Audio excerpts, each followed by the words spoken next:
আসসালামু আলাইকুম রহমতুল্লাহি ওবরাকাতু। শায়েক কেমন আছেন? ওয়ালাইকুম আসসালাম রহমতুল্লাহি ওয়া বারাকাতুহু। আলহামদুলিল্লাহ সুম্মা আলহামদুলিল্লাহ, আল্লাহ তাআলা খুব ভালো রেখেছেন। আপনি কেমন আছেন? জি আলহামদুলিল্লাহ শায়েক, বিগত কয়েকদিন আগেও ভালো ছিলাম, কিন্তু নর্থ সাউথ ইউনিভার্সিটির সেই অপূর্ব পালের কাহিনী দেখার পর থেকে আর ভালো নেই। আর সেটা নিয়ে আজকে লাইভ ভিডিও। আপনার কাছে কিছু প্রশ্ন ছিল আমাদের জানার। প্রথমত, আমরা যে ভিডিওটা দেখছি, যে অপূর্ব পাল নামে যে ছেলেটা ইউনিভার্সিটির ছাত্র, বাংলাদেশের খুব বৃহৎ একটা ইউনিভার্সিটি নর্থ সাউথ ইউনিভার্সিটি, এটা মোটামুটি আমরা অনেকেই চিনে থাকি। তো এখানের এই ছেলেটা হিন্দু ছেলে, অপূর্ব পাল, ও ভিডিও লাইভে এসে তারপরে আমাদের মহাগ্রন্থ পবিত্র আল কোরআনের উপরে লাথি মেরেছে, জুতো দিয়ে আঘাত করছে, হাত দিয়ে ছিঁড়েছে, ফুটবল খেলেছে এক কথায়। যে ভিডিওটা দেখার পর হাজারো কোটি মানুষের হৃদয়ে রক্তক্ষরণ হয়েছে। তো এটা নিয়ে এখন বাংলাদেশের ভিতরে অনেক জায়গায় মিটিং মিছিল হচ্ছে, প্রতিবাদ সভা হচ্ছে। এখন আপনার কাছে আমাদের মূল প্রশ্ন যেটা শায়েক, বিষয়টা হলো, ওখানে আমরা দেখেছি যে ওই ইউনিভার্সিটির কিছু কিছু লোকজন ওকে বলতেছে যে ও উম্মাদ, ও পাগল, অচেতন মানুষ, এই জন্য এই ভুল কাজটা করেছে। তো শায়েক, আপনার কাছে আমাদের প্রশ্ন যে একটা মানুষ যদি পাগল হয় তাহলে বাংলাদেশের একটা বৃহৎ ইউনিভার্সিটিতে কীভাবে লেখাপড়া করে, এ বিষয়ে আপনার মন্তব্য কী?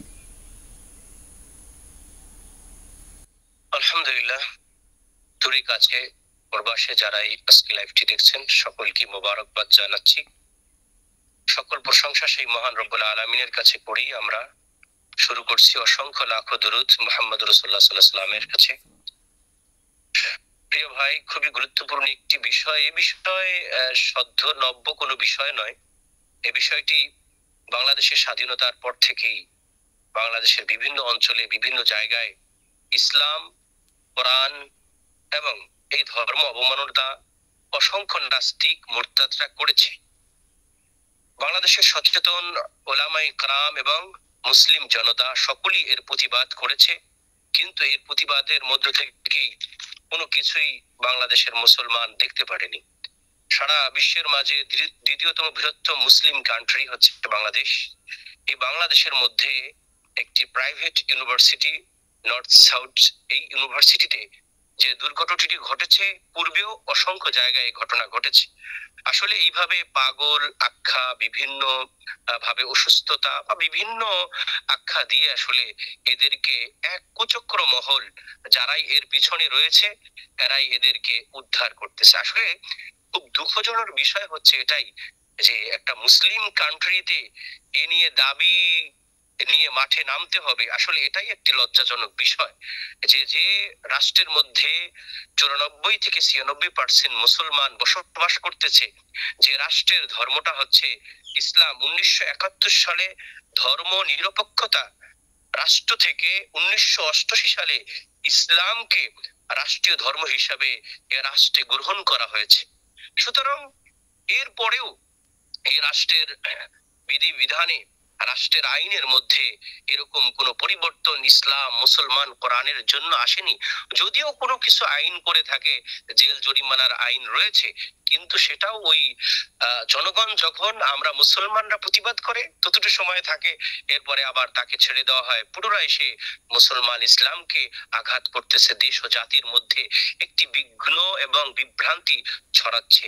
আপনি খেয়াল করবেন যে ওখানের এই যে নর্থ সাউথ ইউনিভার্সিটিতে হাদিস নিয়ে, হাদিসে লেকচার দেওয়ার সময় হাদিসের রেফারেন্স দেওয়ার কারণে একজন শিক্ষককে বহিষ্কার করে দিয়েছে। তার মানে এটা সুস্পষ্ট আমাদের জাতির কাছে, টোটাল দেশ এবং বিশ্বের কাছে সুস্পষ্ট যে তারা একটি আহ যে কৌশল অবলম্বন করতেছে ইসলামের বিরোধী আচরণের মধ্য দিয়ে, এটা সুস্পষ্ট আমাদের কাছে।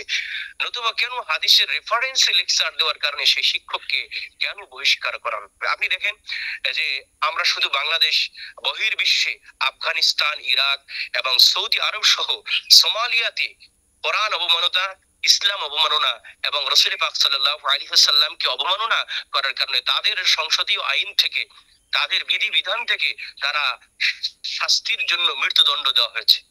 আপনার আফগানিস্তান, ইরাক, সৌদি আরব সহ সোমালিয়ার দেশগুলোতে সরাসরি মৃত্যুদণ্ড দেওয়া হচ্ছে। আপনার আমাদের পার্শ্ববর্তী রাষ্ট্র মুসলিম কান্ট্রি পাকিস্তানে 296 ধারা অনুযায়ী তারা যাবজ্জীবন তাদেরকে কারাদণ্ড দিচ্ছে। কিন্তু আজকে আমরা দুঃখজনের বিষয় হচ্ছে মুসলমান একটি রাষ্ট্রে আমরা বসবাস করতেছি, যেখানে 94 থেকে 96% মুসলমান থাকার পরেও সেই রাষ্ট্রে আমরা কোরআন নিয়ে অবমাননাকারীর জন্য রাজপথে নামতে হবে, এর দাবি আদায় করার জন্য আমাদের কথা বলতে হবে, এবং দুঃখ ভরে আমি বিষয়টা দেখছি। সুতরাং আসলে আমাদের উচিত এটা রাজপথে কঠোরভাবে আমাদের নেমে এই দাবি অবশ্যই আদায় করা উচিত। এই জন্য আমাদের যে শিক্ষা ব্যবস্থাটা রয়েছে, আমি সেটুকু নিয়েও কথা বলবো যে শিক্ষা ব্যবস্থাটা, আমাদের শিক্ষা ব্যবস্থার পূর্ণতার কারণেই আজকে এই পরিস্থিতি, এবং অবমাননা আইনের দুর্বলতা থাকার কারণেই আমাদের আজকের এই পরিস্থিতি দেশের হচ্ছে। সুতরাং আমাদের প্রাথমিক শিক্ষা থেকে শুরু করে বিশ্ববিদ্যালয় পর্যন্ত বাধ্যতামূলক রাষ্ট্রীয় আইন অনুপাতে শিক্ষা, ইসলামের শিক্ষা বাধ্যতামূলক থাকতে হবে।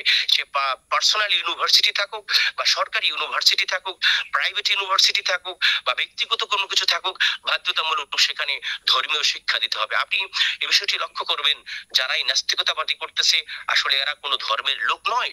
এরা অবশ্যই ধর্মের মধ্যে বাদ বিভঙ্গ এবং দেশের মাঝে এক অরাজকতা সৃষ্টি করার জন্য এটা একটি কুচক্র মহল ছাড়া আর কেউই নয়। কোনো ধর্ম অবলম্বী ব্যক্তি কখনো তার ধর্ম সহ অনন্য ধর্মে আঘাত করতেই পারে না। সূরাতুল বাকারার ভিতরে 256 নম্বর আয়াত কারিমা আল্লাহ সুবহানাহু ওয়া তাআলা সুস্পষ্ট করে দিয়েছেন, বিসমিল্লাহির রহমানির রহিম, লা ইকরাহা ফিদ-দীন ক্বাদ তাবায়্যানা রুশদ মিনাল গাই।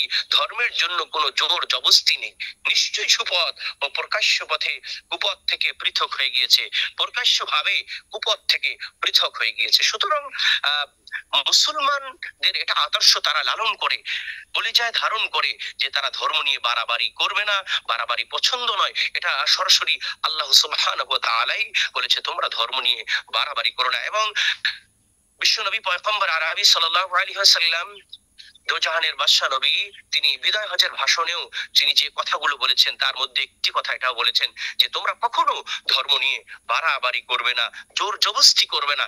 তোমরা যে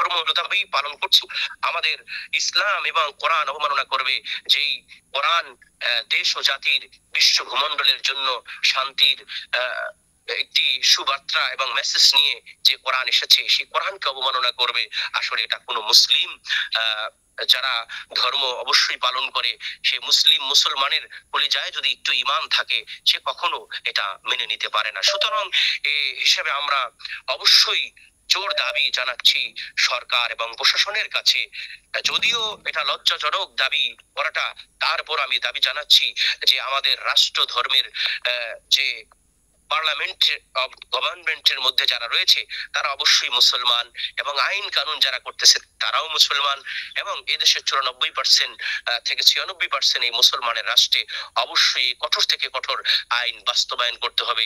এ দাবি আমরা, এ দাবি সকলের, এ দাবি আমজনতার, এ দাবি সমস্ত ধর্ম পালন ব্যক্তিদের, এ দাবি মুসলমানের, এ দাবি তাওহীদি জনতার, এ দাবি আমাদের সকলের। অবশ্যই বাংলাদেশের আইনে 100% মৃত্যুদণ্ডকে কার্যক্রম করতেই হবে। যারা এই কোরআন অবমাননা করবে, ইসলাম এবং ধর্ম অবমাননাকারীদের অবশ্যই আমরা শাস্তি চাচ্ছি। বিগত দিনে দেখেন মুসলমানরা অবশ্যই কোরআনকে লালন করে, কোরআনকে তাদের জীবন আদর্শ হিসেবে মানে। সেই কারণে বিগত দিনে দেখবেন এই যে বেশ 2-3 দিন আগে যে বাংলাদেশে হিন্দু ধর্ম অবলম্বী ভাইরা এবং বোনেরা যে পূজা মণ্ডপ করেছে, তারা পূজা করেছে এই যে তাদের দুর্গা পূজা বলে, এই দুর্গা পূজা তারা আনুষ্ঠানিকভাবে তারা করেছে বাংলাদেশে প্রকাশ্যভাবে। কিন্তু একটি মুসলমানের সন্তান, যেখানে 100-র ভিতরে 100-এর মধ্য থেকে 96 থেকে আপনার 94% মুসলমানের দেশে, একটি মুসলমানের সন্তান সেখানে আঘাত করলো না।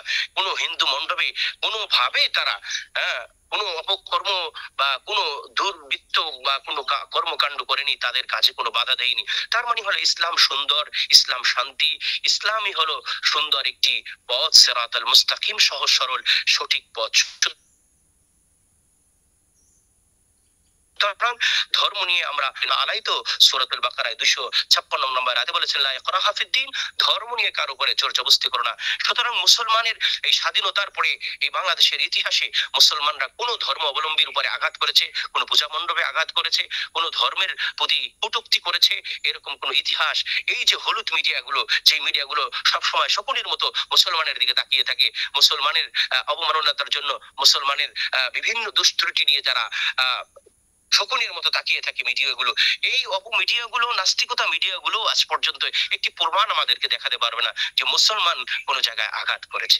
সুতরাং আমরা সহনশীল জাতি, আমরা মুসলমান উদারতা জাতি, আমরা শান্তিকে পছন্দ করি, শান্তিকে ভালোবাসি।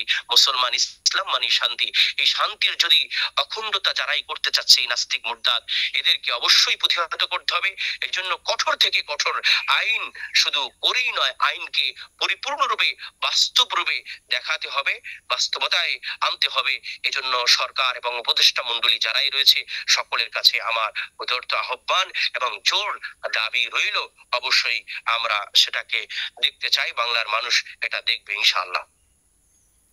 অসংখ্য ধন্যবাদ শায়েক। আমাদের যে প্রশ্নটা কিংবা দিলের ভিতরে যে কষ্ট ছিল অপূর্ব পালের কাহিনী দেখার পরে, তো আপনার কথাগুলো শোনার পরে আমাদের প্রশাসন কিংবা আমাদের রাষ্ট্রীয় যেসব দায়িত্বশীলগণ রয়েছেন তারা যদি এইসব কথাগুলো মেনে চলে বা এইসব আইন চালু করে, তাহলে অবশ্যই আমাদের দিলের কষ্টটা অবশ্যই কমে যাবে। আর আপনাকে অসংখ্য ধন্যবাদ আমাদেরকে এত সুন্দরভাবে বোঝানোর জন্য। আলহামদুলিল্লাহ, আল্লাহ শুকরিয়া। সকলের জন্য দোয়া ভালোবাসা রইল। আসসালামু আলাইকুম ওয়া রাহমাতুল্লাহি ওয়া বারাকাতুহু। ওয়ালাইকুম আসসালাম ওয়া রাহমাতুল্লাহি ওয়া বারাকাতুহু।